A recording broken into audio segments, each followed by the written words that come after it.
want to call this one Redefining Black Genius. I submitted this on a Facebook Live and cut off a whole lot and concentrated on the Memphis area, and it would seem less scholarly, less, you couldn't see the brilliance in it. Carter G. Woodson doesn't belong long in this conversation yet, even though he was the brain behind Black History Month and the awesome editor of The Miseducation of the Negro. But there are points of his that we will bring out soon. But it's W.E.B. Du Bois, whose talented 10th theory falls in line with scriptures: to whom much is given, much is required. And he said that the top 10% of Black society should be responsible for the rest. The problem in some cases, and he's talking about the educated, college educated in that particular scenario, is that we won't recognize that the talented 10th might not have come from a college campus. We need to start redefining Black genius.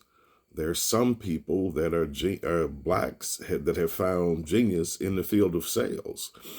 I've been in sales for, and it's not self-aggrandizing, but I'm just saying, I've been in sales for 40 years.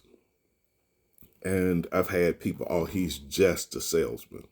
Well, nearly 40 years, because I'm not quite that old. I'm almost there. 38 years in sales. And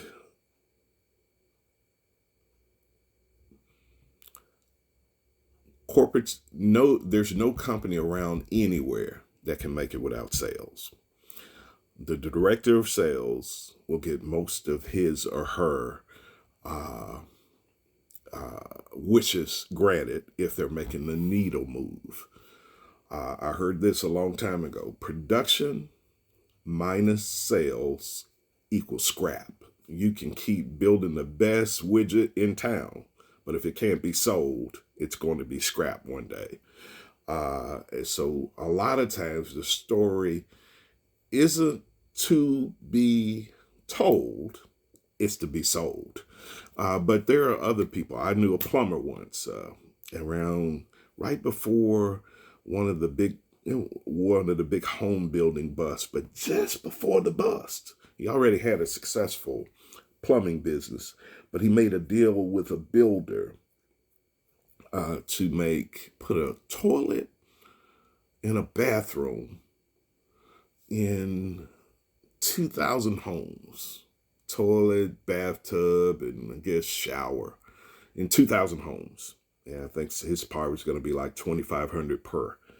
And this is on top of his already successful plumbing business. His challenge was how he could do all of these jobs and still keep his clientele happy. So look, genius in the Black community can come from many corners. There are people that are geniuses that may not be Boule.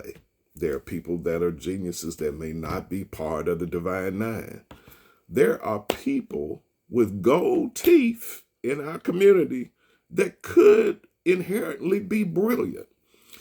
And right now, I know we have a tendency to gatekeep who can lead, who can produce, who can create, who can invent. But right now our situation is so dour and so bad that we need to take the brilliance of all of our community and get all of us on the same page. To whom much is given, much is required. Our problem is those talented 10th felt no allegiance to those who might be on the lower rung of the ladder. So many don't. So many get the corporate job and they forget all about where they came from. And I'm not knocking, because I had a corporate job, and I told my cousin once, because I was the only black man on a call, that used to have 60, 70 people every 2 weeks. Or at least if they were on, a black man was on the call, he definitely never voiced it. The only man there. And I said, man, do you know the challenge sometimes of being the sharpest person in the room? Well, my cousin Tony Curry, he said this to me. He said, well, the question is, if you're the smartest person in the room, why are you even in the room? So look, then we got some brilliant entrepreneurs. We got some brilliant digital entrepreneurs. We got some sisters out here hustling. They're telling me of a sister that does hair in Memphis that she makes 400 grand a year. What? Yet I know they're still through the traditional corners. We respect the sister that's an AK that went to Harvard and went to Yale and probably doesn't, the other sister doing hair probably pays more taxes than they make a year. So look, we got to start opening our minds, our young people. We can't limit and show our young people that there's only one way to make it. There's only one way to make it. I know in the tech world right now, my wife's in the tech world, but in the tech world, they want someone who can operate in the environment. They want somebody who can do it, who can do the work, operate and understand the big picture and the missing cogs. They're not as concerned with where you went to school. Can you do the work? So we're in a can you do the work moment in Black America. We got to stop all of this gatekeeping and trying to figure out who we can use and who we can't use. We're in that moment right now where all parties need to be on the field. We need to redefine Black genius. This is the moment. The times demand it. The moment demands it. How about this one? Sometimes genius isn't recognized up close.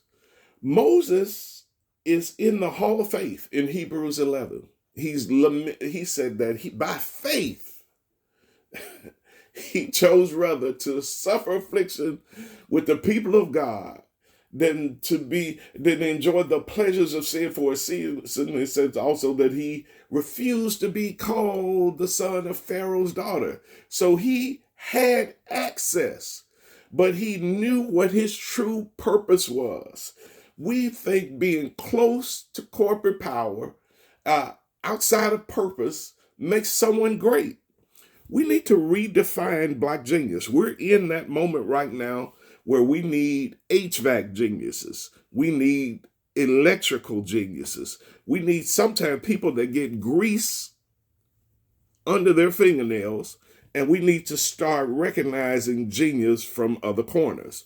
The moment is so great. The challenge is awesome. So we need to start redefining Black genius. Now, it's amazing that Mark Zuckerberg and Bill Gates and many others among the billionaires that are changing the world, none of them have a college degree. But the amazing thing is they could not pastor a small Baptist church or a small AME, Black AME church or a small CME church in most corners because we only recognize those who are degreed. If everybody that's brilliant isn't part of the Boule, isn't part of the Divine Nine, and maybe they didn't graduate from your college of choice. So we need to start redefining Black genius, because I believe that Black genius exists everywhere and not just in some small clique, cluster, or club that has to have many gatekeepers over it. We need to redefine Black genius. Be blessed.